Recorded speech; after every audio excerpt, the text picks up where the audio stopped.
अक्षय खन्ना का नाम सुनते ही आंखों के सामने एक ऐसे अभिनेता की छवि उभरती है जिसने कभी अपनी लोकप्रियता का शोर नहीं मचाया, लेकिन अपने अभिनय से हर बार यह साबित किया कि असली कलाकार वही होता है जो अपने किरदार से पहचाना जाए, न कि केवल अपनी चमक दमक से।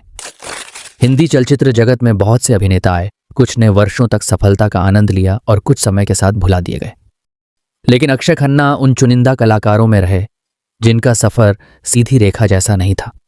उनके जीवन में सफलता भी आई, असफलता भी आई, लंबे समय तक काम का अभाव भी रहा और फिर ऐसा समय भी आया जब उन्होंने दोबारा यह साबित कर दिया कि अभिनय की दुनिया में प्रतिभा कभी समाप्त नहीं होती। अक्षय खन्ना का जन्म 28 मार्च 1975 को महाराष्ट्र के मुंबई नगर में हुआ। उनका जन्म ऐसे परिवार में हुआ जहां अभिनय केवल एक पेशा नहीं बल्कि जीवन का हिस्सा था। उनके पिता विनोद खन्ना हिंदी चलचित्र जगत के सबसे लोकप्रिय अभिनेताओं में गिने जाते थे। मां गीतांजलि खन्ना परिवार की मजबूती थीं। बड़े भाई राहुल खन्ना भी आगे चलकर अभिनय की दुनिया से जुड़े। ऐसे वातावरण में पले बढ़े अक्षय के लिए चलचित्रों की दुनिया कोई अनजान जगह नहीं थी, लेकिन उन्होंने बहुत छोटी उम्र से यह समझ लिया था कि केवल प्रसिद्ध परिवार में जन्म लेना सफलता की गारंटी नहीं होता। बचपन से ही उनका स्वभाव शांत और संकोची था। जहां दूसरे बच्चे खेलकूद और शरारतों में समय बिताते थे, वहीं अक्षय लोगों को ध्यान से देखने और उनके व्यवहार को समझने में अधिक रुचि रखते थे। यही आदत आगे चलकर उनके अभिनय की सबसे बड़ी ताकत बनी। उन्होंने अपनी प्रारंभिक शिक्षा मुंबई में पूरी की। पढ़ाई के दौरान भी उनका झुकाव अभिनय की ओर था, लेकिन उनके पिता चाहते थे कि वे अभिनय की बारीकियां सीखकर ही इस क्षेत्र में कदम रखें। इसी सोच के साथ अक्षय ने अभिनय का औपचारिक प्रशिक्षण लिया। उन्होंने केवल पिता की पहचान के सहारे चलचित्रों में प्रवेश करने का रास्ता नहीं चुना। उनका विश्वास था कि यदि दर्शक उन्हें स्वीकार करेंगे तो केवल उनके अभिनय के कारण। 1990 के दशक के मध्य तक हिंदी चलचित्र जगत में एक नई पीढ़ी उभर रही थी। शाहरुख खान, आमिर खान, सलमान खान और अजय देवगन जैसे अभिनेता अपनी मजबूत पहचान बना चुके थे। ऐसे समय में किसी नए कलाकार के लिए जगह बनाना आसान नहीं था। प्रतिस्पर्धा बहुत कठिन थी और दर्शकों की अपेक्षाएं लगातार बढ़ रही थीं। इसी दौर में अक्षय खन्ना ने अपने अभिनय जीवन की शुरुआत की। 1997 में उनकी पहली चलचित्र हिमालय पुत्र प्रदर्शित हुई। इस चलचित्र का निर्माण उनके पिता विनोद खन्ना ने किया था। परिवार को उम्मीद थी कि यह चलचित्र अक्षय को एक बड़े सितारे के रूप में स्थापित कर देगी, लेकिन भाग्य ने कुछ और ही तय कर रखा था। चलचित्र को वैसी सफलता नहीं मिली जिसकी उम्मीद की जा रही थी। नए अभिनेता के रूप में अक्षय की चर्चा तो हुई, लेकिन यह चर्चा उनके अभिनय से अधिक उनके पिता की वजह से थी। किसी भी नए कलाकार के लिए यह स्थिति कठिन होती है। जब पहली ही चलचित्र अपेक्षित सफलता न पाए तो उद्योग का भरोसा डगमगा जाता है, लेकिन अक्षय ने हार नहीं मानी। उसी वर्ष उनके जीवन में वह अवसर आया जिसने सब कुछ बदल दिया। निर्देशक जेपी दत्ता ने उन्हें अपनी युद्ध आधारित चलचित्र बॉर्डर में एक महत्वपूर्ण भूमिका दी।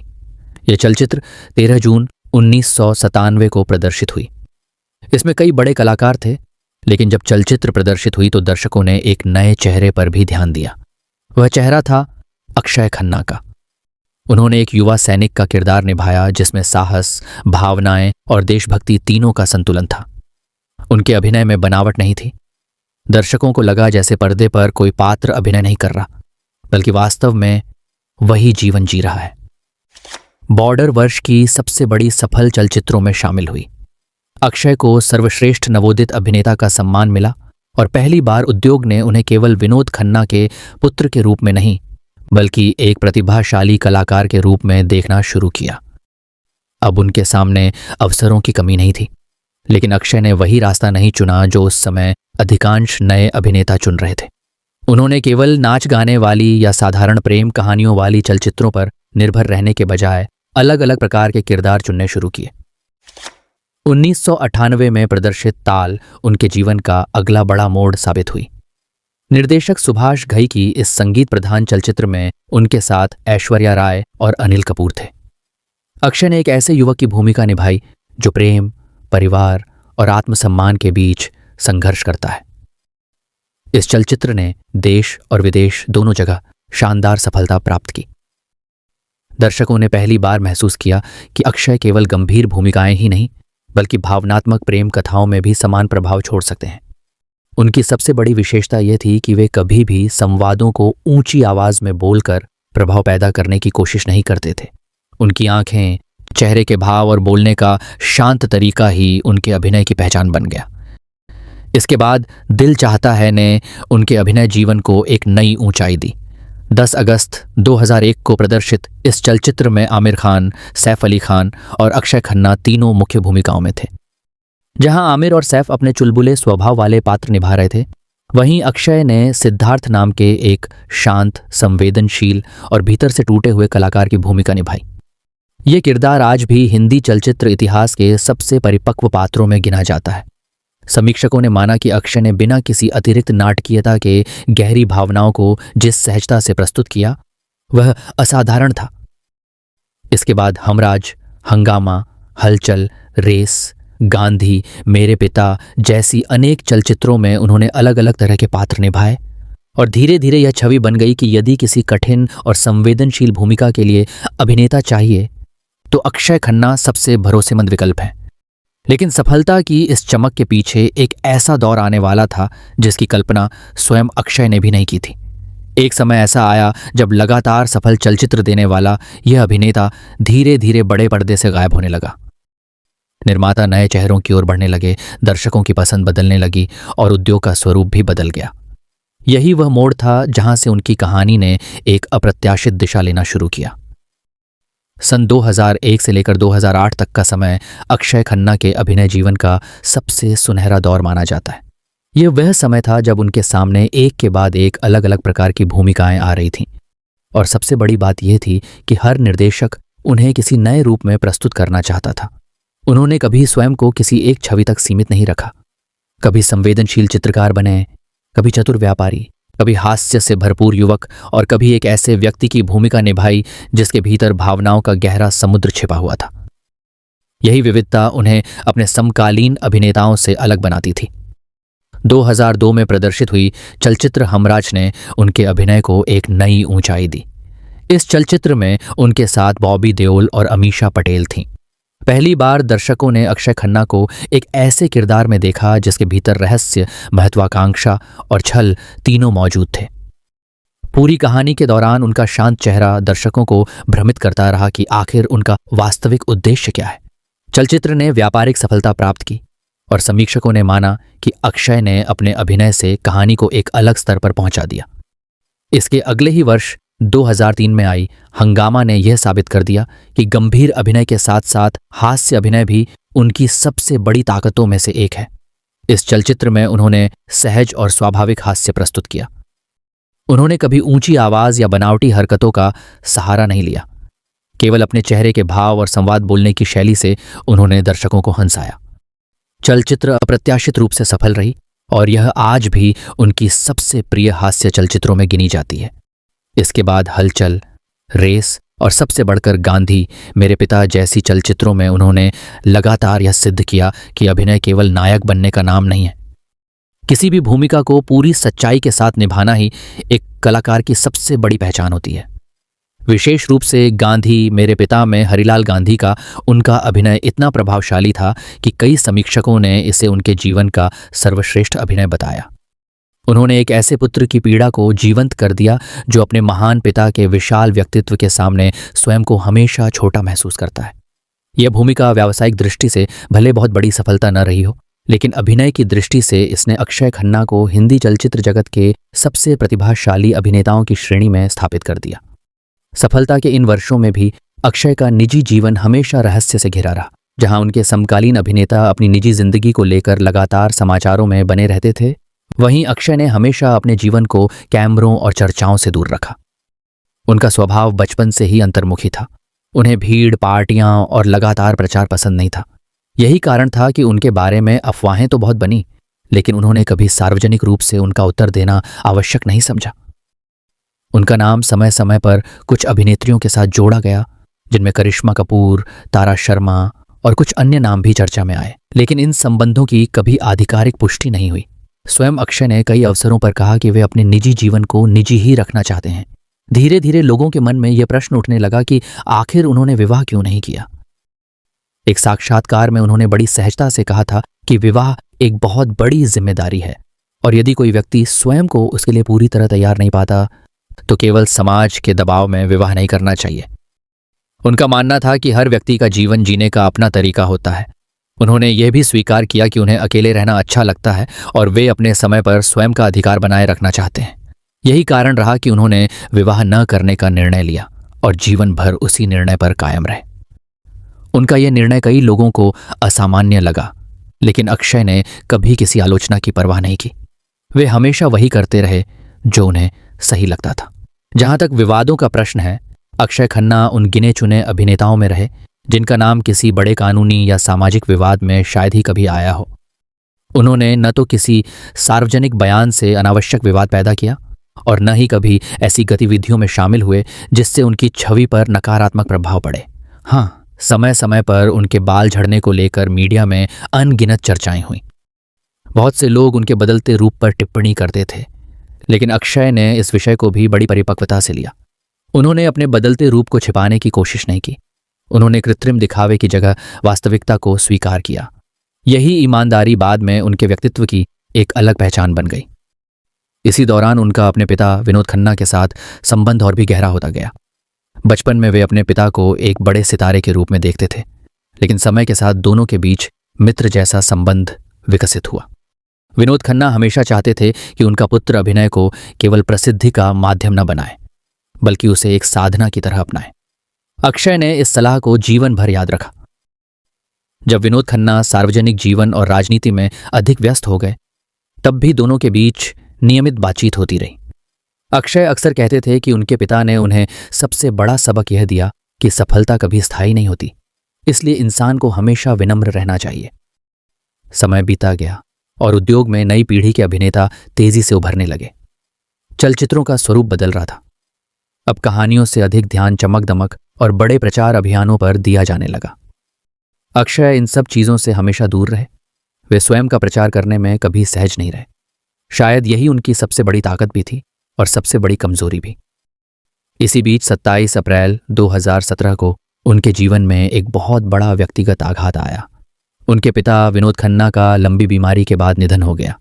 यह घटना अक्षय के जीवन को भीतर तक झकझोर गई। पिता केवल उनके मार्गदर्शक ही नहीं, बल्कि सबसे बड़े प्रेरणा स्रोत भी थे। उनके जाने के बाद अक्षय पहले से भी अधिक शांत और एकांत प्रिय हो गए।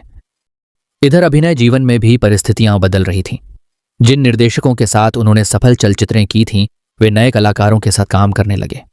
नई पीढ़ी के दर्शकों की पसंद भी बदल रही थी। धीरे धीरे अक्षय के पास आने वाली प्रमुख भूमिकाएं कम होने लगीं। कुछ चलचित्र अपेक्षित सफलता प्राप्त नहीं कर सकीं। उद्योग में यह धारणा बनने लगी कि वे अब पहले जैसे व्यावसायिक अभिनेता नहीं रहे। यही वह समय था जब उन्हें अपने पूरे अभिनय जीवन का सबसे कठिन निर्णय लेना पड़ा। क्या वे समझौता करके किसी भी प्रकार की भूमिका स्वीकार कर लें, या फिर केवल उन्हीं पात्रों का इंतजार करें जिन पर उन्हें स्वयं विश्वास हो। अक्षय ने दूसरा रास्ता चुना। उन्होंने कम काम करना स्वीकार किया, लेकिन ऐसा काम नहीं करना चाहा जिससे उनके अभिनय की पहचान कमजोर पड़े। यह निर्णय आर्थिक दृष्टि से आसान नहीं था, लेकिन एक कलाकार के आत्मसम्मान के लिए आवश्यक था। यहीं से उनके जीवन का वह निर्णायक मोड़ शुरू हुआ जिसने आने वाले वर्षों में उनकी पूरी कहानी बदल दी। एक समय का सफल नायक धीरे धीरे बड़े पर्दे से दूर होता चला गया। बहुत से लोगों ने मान लिया कि शायद अब उनका अभिनय जीवन समाप्त हो चुका है, लेकिन उन्हें नहीं पता था कि असली अभिनेता कभी समाप्त नहीं होता। वह केवल सही अवसर की प्रतीक्षा करता है। एक अभिनेता के जीवन में सबसे कठिन समय वह नहीं होता जब उसकी चलचित्र असफल हो जाए, बल्कि वह होता है जब धीरे धीरे उसके पास काम आना ही बंद हो जाए। अक्षय खन्ना के जीवन में भी ऐसा ही दौर आया। एक समय जिस अभिनेता को बड़े निर्देशक अपनी पहली पसंद मानते थे, वही अभिनेता अब बहुत कम चलचित्रों में दिखाई देने लगा। उद्योग बदल चुका था। नए चेहरे लगातार सामने आ रहे थे। प्रचार का तरीका बदल गया था। अब अभिनय से अधिक चर्चा सामाजिक माध्यमों, प्रचार अभियानों और लगातार दिखाई देने पर निर्भर करने लगी थी। अक्षय इन सब बातों से हमेशा दूर रहे। उन्होंने कभी स्वयं को चर्चा का विषय बनाने की कोशिश नहीं की। परिणाम यह हुआ कि धीरे धीरे वे पर्दे से ओझल होने लगे। 2009 में प्रदर्शित शॉर्टकट और उसके बाद की कुछ चलचित्रें अपेक्षित सफलता प्राप्त नहीं कर सकीं। फिर नो प्रॉब्लम जैसी चलचित्रों ने भी दर्शकों को प्रभावित नहीं किया। आलोचकों का मानना था कि समस्या अभिनय में नहीं, बल्कि उन कहानियों में थी जिनमें अक्षय दिखाई दे रहे थे। वे हर भूमिका को पूरी ईमानदारी से निभा रहे थे, लेकिन यदि कहानी ही कमजोर हो तो सबसे अच्छा अभिनेता भी चलचित्र को बचा नहीं सकता। धीरे धीरे यह अंतराल और लंबा होता गया। कई बार ऐसा हुआ कि पूरे वर्ष में उनकी कोई नई चलचित्र प्रदर्शित नहीं हुई। बहुत से लोगों ने यह मान लिया कि शायद अक्षय खन्ना ने अभिनय से दूरी बना ली है। कुछ लोगों ने यह भी कहना शुरू कर दिया कि अब उनकी वापसी संभव नहीं है। लेकिन वास्तविकता इससे अलग थी। अक्षय लगातार पटकथाएं पढ़ रहे थे। वे केवल ऐसी भूमिका स्वीकार करना चाहते थे जो उनके अभिनय को चुनौती दे सके। उन्हें केवल पर्दे पर दिखाई देने के लिए काम करना स्वीकार नहीं था। इस दौरान उनका जीवन अत्यंत शांत रहा। वे चमक दमक से दूर रहे। न तो वे पुरस्कार समारोह में अधिक दिखाई दिए और न ही किसी प्रचार अभियान का हिस्सा बने। उनके बारे में जितनी कम खबरें आती थीं, उतनी ही अधिक जिज्ञासा लोगों के मन में बढ़ती जाती थी। दर्शक पूछने लगे कि आखिर अक्षय खन्ना कहाँ हैं। फिर कई वर्षों के बाद एक ऐसा अवसर आया जिसने सबका ध्यान एक बार फिर उनकी ओर खींच लिया। 21 अक्टूबर 2016 को प्रदर्शित हुई डिशूम में उन्होंने एक खलनायक की भूमिका निभाई। ये भूमिका मुख्य नहीं थी, लेकिन उन्होंने अपने शांत और प्रभावशाली अभिनय से यह साबित कर दिया कि वे अब भी पहले जैसे ही सक्षम कलाकार हैं। इसके बाद 2017 में मॉम में उनका अभिनय भी काफी सराहा गया।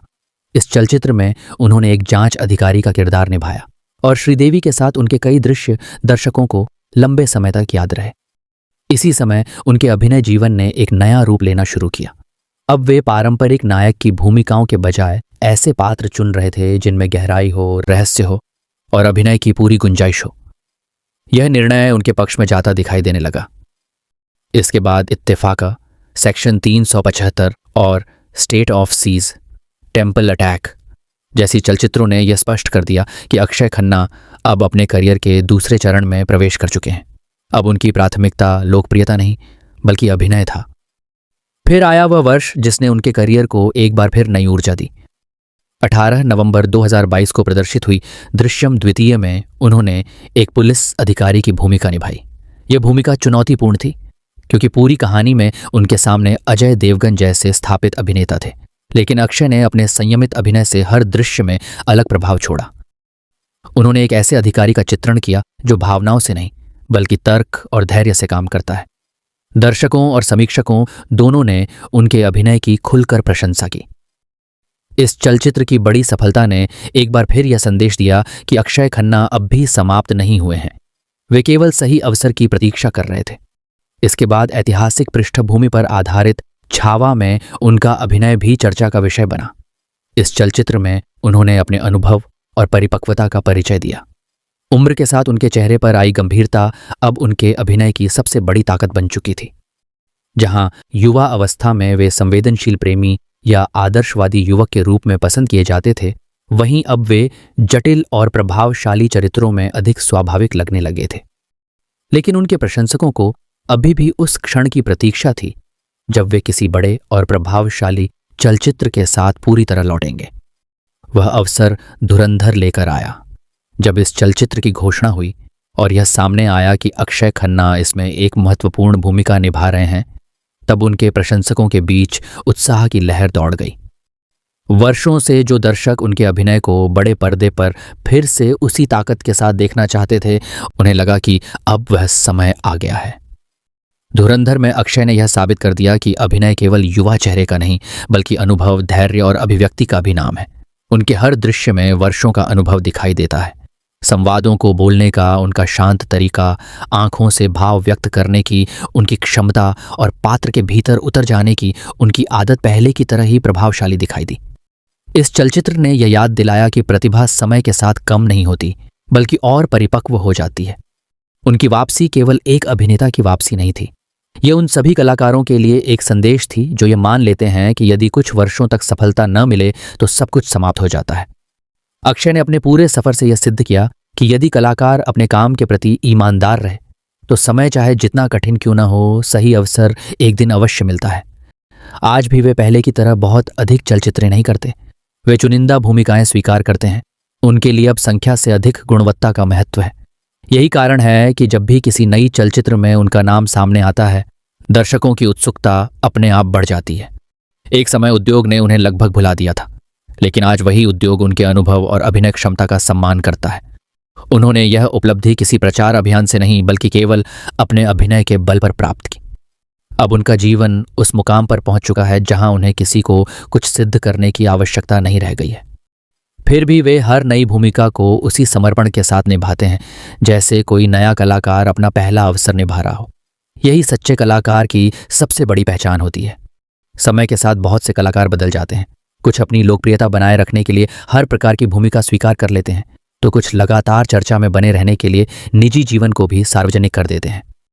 लेकिन अक्षय खन्ना ने अपने पूरे अभिनय जीवन में एक अलग रास्ता चुना। उन्होंने कभी भी भीड़ का हिस्सा बनने की कोशिश नहीं की। वे हमेशा अपने स्वभाव के अनुसार शांत, संयमित और काम के प्रति समर्पित रहे। यही कारण है कि आज भी उनके बारे में जितनी चर्चा उनके अभिनय की होती है उतनी शायद ही किसी और अभिनेता के बारे में होती हो। आज अक्षय खन्ना मुंबई में अपेक्षाकृत शांत जीवन व्यतीत करते हैं। वे पहले की तरह सार्वजनिक कार्यक्रमों में बहुत कम दिखाई देते हैं। उन्हें अनावश्यक प्रचार से हमेशा दूरी बनाए रखना पसंद रहा है। उनके करीबी लोग बताते हैं कि उन्हें पढ़ना, अच्छी चलचित्रें देखना और नई कहानियों पर विचार करना पसंद है। वे अपने प्रत्येक नए पात्र की तैयारी में पर्याप्त समय देते हैं और यही कारण है कि उनकी प्रत्येक भूमिका अलग दिखाई देती है। उनकी सबसे बड़ी विशेषता ये रही कि उन्होंने कभी भी अभिनय को केवल आजीविका का साधन नहीं माना। उनके लिए यह आत्म अभिव्यक्ति का माध्यम रहा। शायद इसी कारण उन्होंने अपने पूरे जीवन में बहुत कम चलचित्रें की, लेकिन जो भी की उनमें अपना सर्वश्रेष्ठ देने का प्रयास किया। जहां तक उनकी आर्थिक स्थिति का प्रश्न है, विभिन्न विश्वसनीय सार्वजनिक आकलनों के अनुसार अक्षय खन्ना की कुल संपत्ति लगभग 100 से 120 करोड़ रुपए के बीच मानी जाती है। उनकी आय का मुख्य स्रोत चलचित्रों में अभिनय, विज्ञापन, निवेश और अन्य व्यावसायिक आय रही है। यद्यपि उन्होंने कभी अपनी संपत्ति या जीवन शैली का प्रदर्शन नहीं किया, फिर भी वे आर्थिक रूप से एक सुरक्षित और सफल जीवन जी रहे हैं। उनकी यही सादगी उन्हें उन कलाकारों से अलग बनाती है जो अपनी सफलता का प्रदर्शन अधिक करते हैं। उनके अभिनय की सबसे बड़ी शक्ति हमेशा उनकी स्वाभाविकता रही। वे उन अभिनेताओं में से नहीं हैं जो हर दृश्य में स्वयं को नायक सिद्ध करने का प्रयास करते हैं। वे पात्र को जीवंत बनाते हैं। यदि कहानी की मांग हो तो वे चुप रहकर भी उतना ही प्रभाव छोड़ते हैं जितना कोई दूसरा अभिनेता लंबे संवाद बोलकर छोड़ता है। हिंदी चलचित्र जगत में उनके योगदान को केवल सफल चलचित्रों की संख्या से नहीं आंका जा सकता। यदि कोई दर्शक उनकी प्रमुख चलचित्रों की सूची देखे तो उसे समझ में आएगा कि उन्होंने हर दशक में कुछ ऐसे पात्र निभाए हैं जो आज भी याद किए जाते हैं। बॉर्डर का युवा सैनिक, ताल का संवेदनशील प्रेमी, दिल चाहता है का गंभीर चित्रकार, हमराज का रहस्यमय चरित्र, हंगामा का सहज हास्य, गांधी मेरे पिता का पीड़ित पुत्र, दृश्यम द्वितीय का धैर्यवान जांच अधिकारी और धुरंधर में उनकी प्रभावशाली वापसी। ये सभी भूमिकाएं उनके अभिनय के अलग अलग रंगों को दर्शाती हैं।